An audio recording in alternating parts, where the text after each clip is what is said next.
அக்கா ஏண்டா பிளவுஸ் தைக்கணும்க்கா. வச்சுக்கலாம்டா. எவ்வளோக்கா ஸ்டிச்சிங்க்கு? 400 பா. சரிங்கக்கா, பஃப் வச்சுங்கக்கா, இப்படி ஒரு நாட்டு வச்சு விட்டுருங்கக்கா. ஓகேடா, பஃப் நாட்டுக்குள்ள எக்ஸ்ட்ரா அமௌண்ட் போடுவேன். என்னங்கக்கா எப்பவும் போல தான் ரேட்டு தானேக்கா சொன்னீங்க ஃபோன் பண்ணும்போது?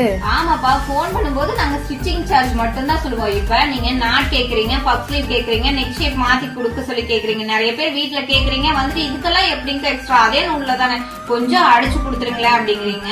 தெரியாம தான் கேக்குறேன். ஹோட்டலுக்கு போறீங்க, அதே மாவு தான், ஆனா கீ ரோஸ்ட் இருக்குது, ஆனியன் ரோஸ்ட் இருக்குது, மசால் ரோஸ்ட் இருக்குது, காளான் ரோஸ்ட் இருக்குது. அவங்க போடுற பொருளுக்கு தகுந்த மாதிரி ரேட் மாறுதில்ல. அதே மாதிரி நாங்களும் செய்யற வேலைக்கும் போடுற பொருளுக்கு தகுந்த மாதிரி ரேட்டும் கொஞ்சம் எச்சாகும்ல.